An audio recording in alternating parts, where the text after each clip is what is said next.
Did you know that every single time you log into a website, you're stepping onto the front line of an invisible war? It's this high-stakes digital arms race between the folks protecting your passwords and the attackers trying to crack them. So let's pull back the curtain on this fight and figure out who's actually got the upper hand. All right, take a look at this number, 180 billion. What do you think that is? I mean, it's a huge number, right? Could be the number of stars in our galaxy, or maybe all the grains of sand on a beach somewhere? Nope. It's actually the number of password guesses a single modern graphics card can make, get this, every single second. That's the absolutely terrifying power attackers are working with today. An 8-character password, if it's not protected the right way, could be cracked in just a matter of minutes. And that right there brings us to the heart of the matter, this never-ending password-cracking arms race. The tricky part is, every time our computers get faster and better, so do the tools the bad guys use. So let's get into why keeping passwords safe is way, way harder than you might think. So with that kind of firepower, how on earth do the good guys even stand a chance? Well, that's where we get into the art of hiding passwords. We're going to break down the modern playbook for password protection, and it all kicks off with one really important idea that, honestly, a lot of people mix up. So you've probably heard hashing and encryption, right? People use them interchangeably, but they are totally different beasts. Think of it like this. Encryption is like a safe. You put something in, lock it with a key, and later you can use that same key to unlock it and get your stuff back. It's a two-way street. Hashing, though? Hashing is like a meat grinder. Your password goes in one end, and this jumbled up, unique string of text comes out the other. There is absolutely no way to reverse it. And here's the big takeaway for you.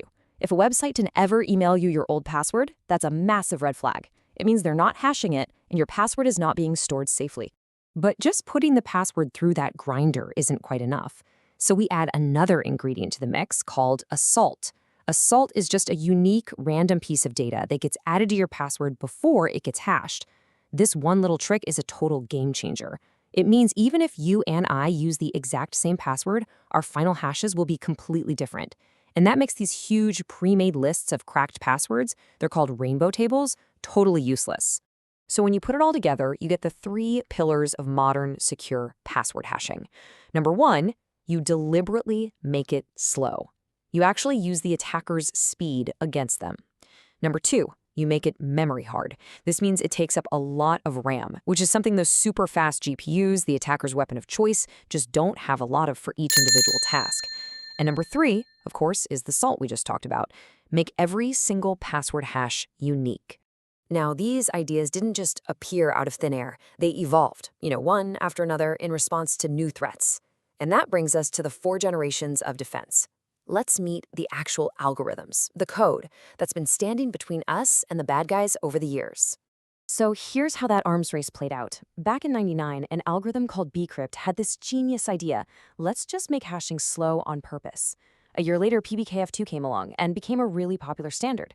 But then, the game completely changed in 2009. Script showed up and pioneered this idea of memory hardness, a whole new way to fight back against those powerful GPU attacks.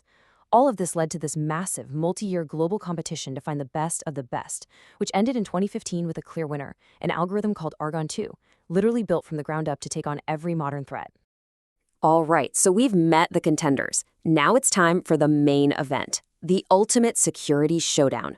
We're throwing these algorithms into the ring against a modern-day attacker, and we're not just talking theory, we're talking dollars and cents. Just look at these numbers. This is what it would cost to crack a single, simple 8-character password. Using the older PBKDF2, about $5,000. A motivated attacker could definitely swing that. But then look at Script and Argon 2. The price tag just explodes to $300,000, then $750,000. It's not just about making it hard anymore, it's about making it economically insane to even try. So why that massive price jump? Well, it all comes back to this one idea, memory hardness. This chart lays it all out. PBKDF2 has basically zero memory hardness, so a GPU can just tear right through it. Bcrypt has a tiny bit, but not really enough. But Script and Argon 2 ID, they are designed from the start to be memory hogs. They effectively starve a GPU of the resources it needs to attack at scale, and that's why they get those 5-star ratings. Okay, the dust has settled from our showdown, so what's the bottom line? This brings us to our final takeaway, building your strongest digital vault. And for that, we don't have to guess. Let's see what the experts in the global security community have to say. And the verdict could not be clearer. OWASP, which is basically the authority on web security, gives its #1, top-of-the-list recommendation to Argon 2ID. And they even give specific settings for memory and iterations. You can think of these like dials on a safe that developers can crank up over time to keep pace with faster computers, making it even more expensive for attackers. Argon 2ID is, without a doubt, the modern champion. So, when you boil it all down, it really comes to this. The difference between an old-school algorithm and a modern one is basically the difference between keeping your most valuable secrets in a cheap little lockbox or a reinforced time-locked bank vault. It really makes you think, right? The next time you type in a password, maybe ask yourself, which one is protecting my digital life?